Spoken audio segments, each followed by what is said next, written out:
this vision, feet of iron. So Roman Empire is known for their strength, and that is why it is represented by iron.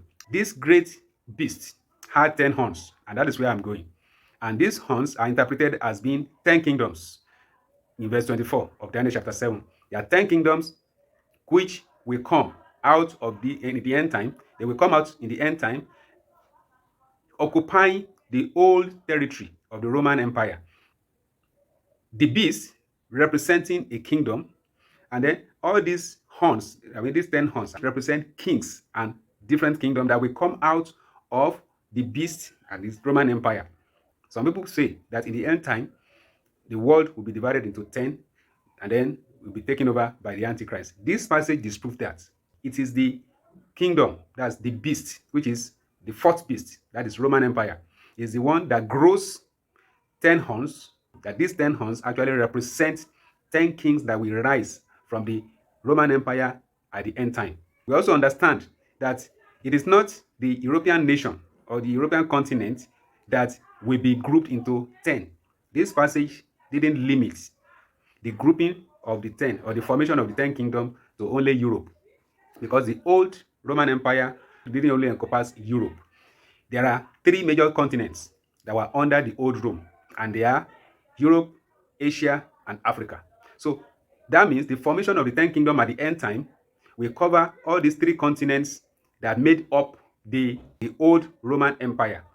And then we also understand that the 10 horns on the beast symbolize 10 kings, I have said that before, who will rule 10 kingdoms that are yet to be formed. The old Roman Empire was not divided into 10. And there has not been any time in history when Roman Empire was divided into 10. Now, having said that, we understand that this division will still be in the future. Revelation has that.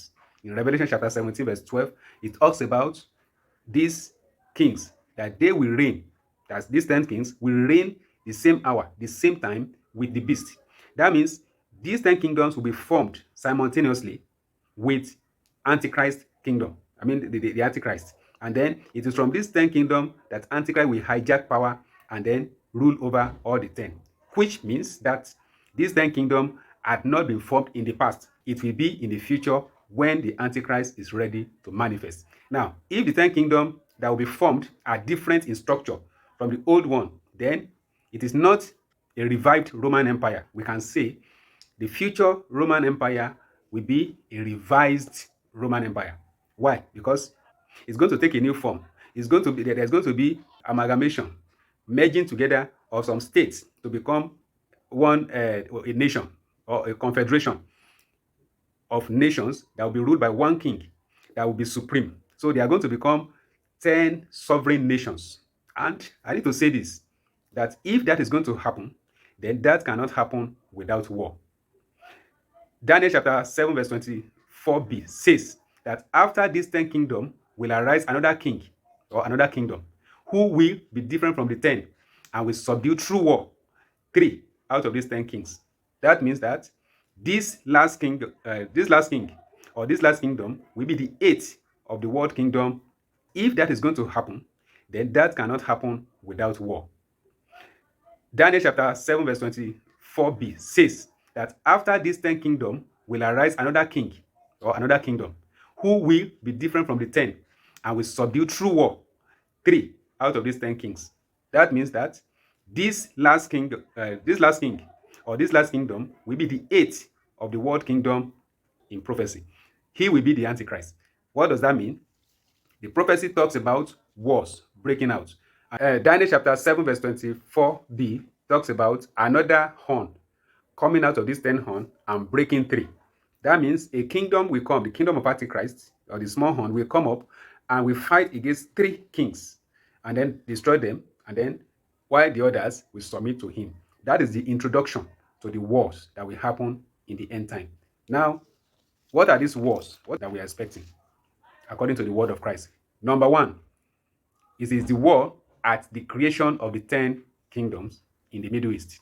It is the war which will create 10 kingdoms in the Middle East. Just like I've said, none of the past kingdom actually dominated the world in the real sense. That's why the fact that the scriptures reveal that they were called, the scripture refers to them as ruling over the entire world. Example is Nebuchadnezzar.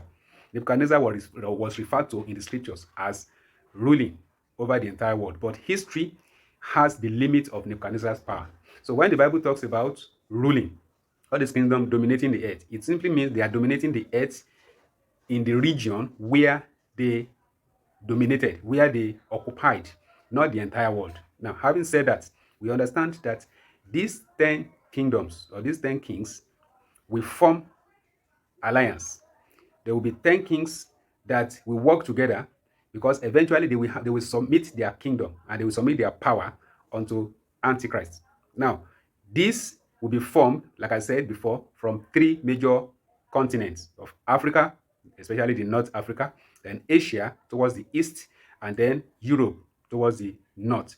That means all the nations that surround Palestine, and then a little bit into interior of those nations will be part of that kingdom. So Daniel chapter 8, chapter 7 verse 8, Daniel chapter 7 verse 8 says something like the horn were the last part of the beast seen by Daniel, and hence they must be considered as kingdom in their successive order, of which the 10 comes after all. That means all these kings, the first, the second, the fourth, their kingdom that appeared, they came at a time and then they passed away because they were dominated by the new one. The more powerful kingdom came, overtook them, and took all and ruled over all the territories they had occupied. Roman Empire conquered all the former territories, starting from Egypt up to Greece. He conquered everything, and then he had the largest area or the largest territory. In fact, it amounted to 1/3 of the entire world. So, also we see in Revelation chapter 17 verse 12, that says that the horn are 10 kings, which have not yet received kingdom, but will receive power, kingship, authority, the same time or together with the man called Antichrist or the beast. So, what does that mean? That means the 10 kingdoms still remain unformed, even at the time of John's revelation and up to today. I said it before that there has not been any time that the 10 kingdom was formed, because except you can prove that Antichrist had come in the past, which has not happened. So in fact, it's going to be one of the 10 kings or 10 kingdoms, but we only rise over the 10 kingdoms when the time is ripe. For example, there are about 30 plus or minus 30 states which were part of this old Roman kingdom. There were 30 of these states, modern states, that were part of that old Roman Empire. And now these 30 states, they cannot be reduced to 10 without war.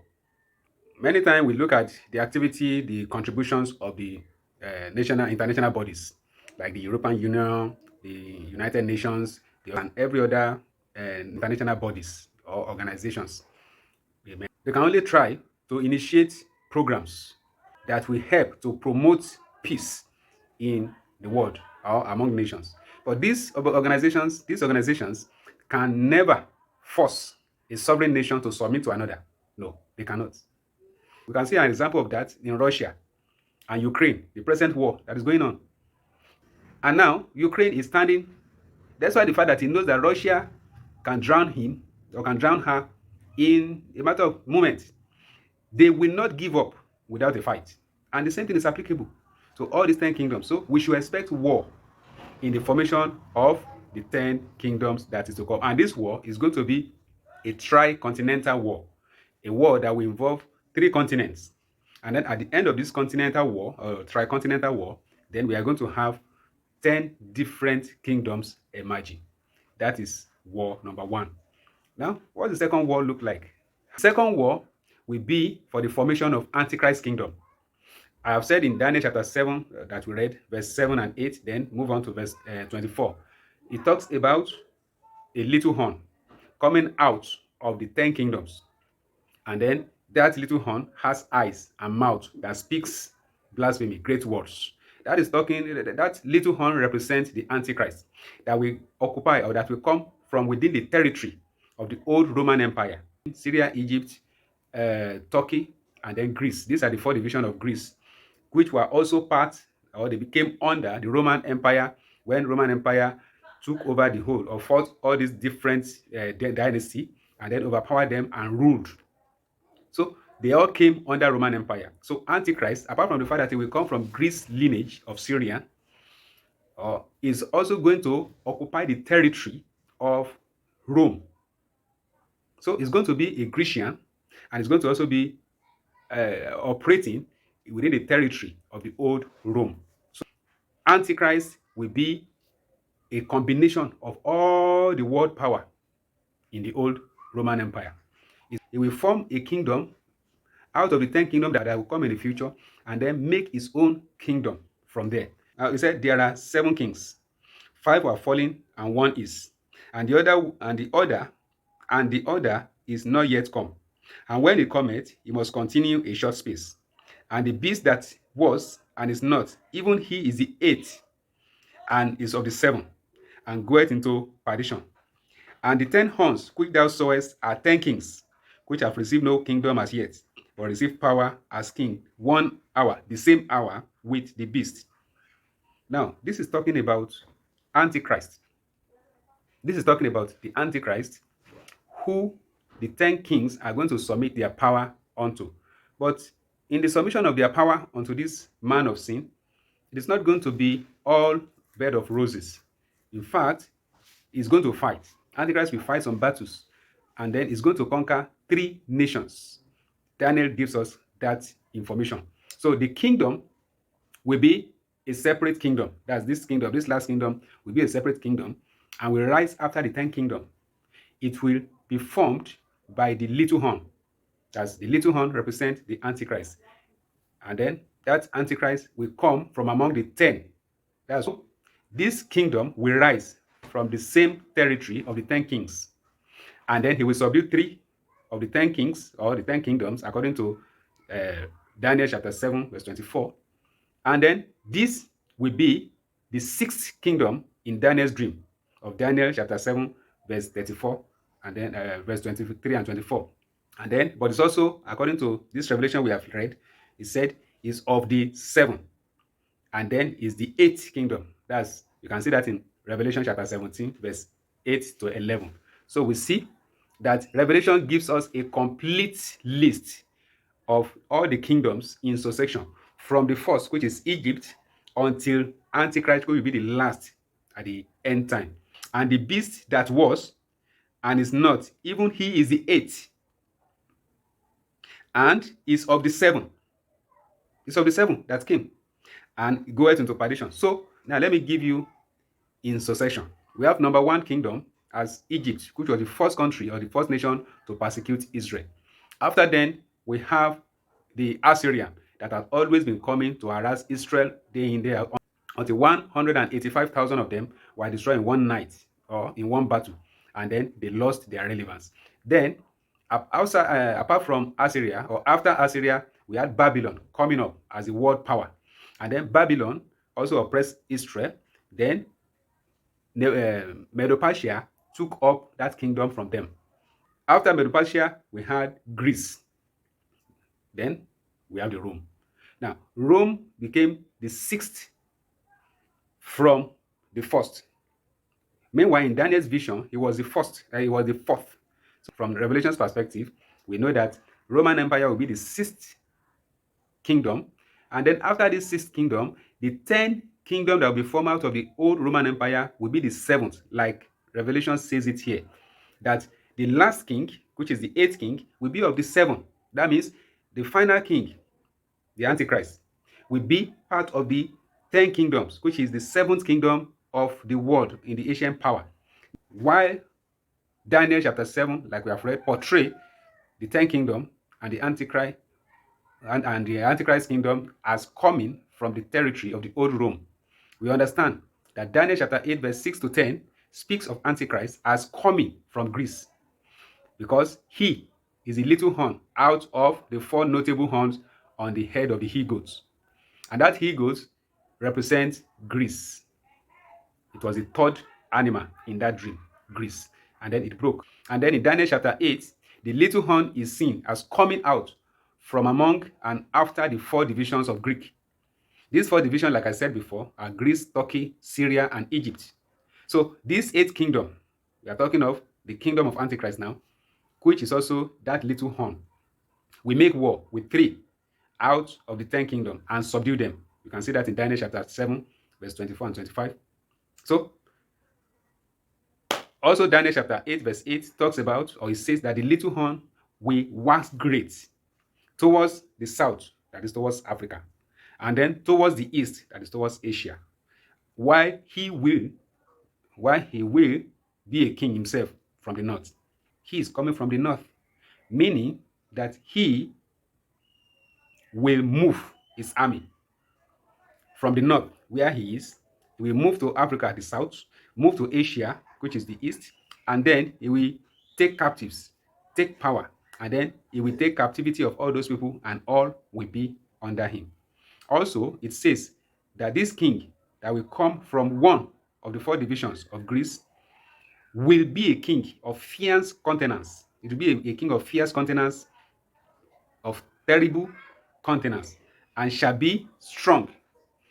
He said that he will also by peace destroy many. You can see that in verse 25 of Daniel chapter 7. He will destroy many by peace. What does that mean? After destroying 3, after subduing 3 of the kingdoms, which likely is going to be Egypt, Libya, and Ethiopia, that are mentioned in Daniel chapter 11, verse 43 and 44, we realize that the other 6 plus himself, he will subdue 3. The other 6 he will submit to them, making 9 kingdoms. Then with his own kingdom will become 10. They will all be submitted to him, and he will rule over them all. All the others will submit by peace deal. And that is what this place is talking about. He said they will submit. He will by peace destroy many. And then, if you look at Daniel chapter 11, verse 40 to 43 that I mentioned, that passage states the continuation of an historic battle. This battle between Syria and Egypt has been an age-long battle. So many of them have been fought in the past. Almost like 5 or 6 battles were fought among these people until the Romans came to intervene and to take over. So, but that passage, Daniel 11, verse 40 to 43, specifically states the return of that battle. That the king of the south, that is Egypt, will pull at the king of the east, will pull at the king of the north, that is Syria, and then they will engage in battle. And then the outcome of the battle will be that Syria will overcome and will take captives of people from the North Africa. At least mention 3, and maybe their neighbors will be involved, because it says many nations, many countries shall be overthrown. So in the future battle, Egypt, Libya, and Ethiopia will be subdued. And these must be the 3 kings, or the 3 horns that were plucked up from the root by the little horn. So the rest of the king will now submit their power unto him, that's unto the little horn, or unto the Antichrist. Antichrist will take over these kingdoms at the middle of the at the middle of the Great Tribulation. That means the battles will be fighting against Egypt, against Libya, against North Africa will happen from the first year of the tribulation till the middle. Before the middle, all the 10 kingdoms will have submitted to him, and then he will rule over them. Now it is then, when he's getting ready to move to Jerusalem, the temple in Jerusalem, which he will build, because it's going to be one of his capital, together with Babylon. He will hear rumor that certain kings, certain countries, certain kingdoms from the east and from the north of his kingdom are planning to wage war against him. So this rumor of war will trigger something inside him, and he will gather all the soldiers of the 10 kingdoms to go and fight for his kingdom.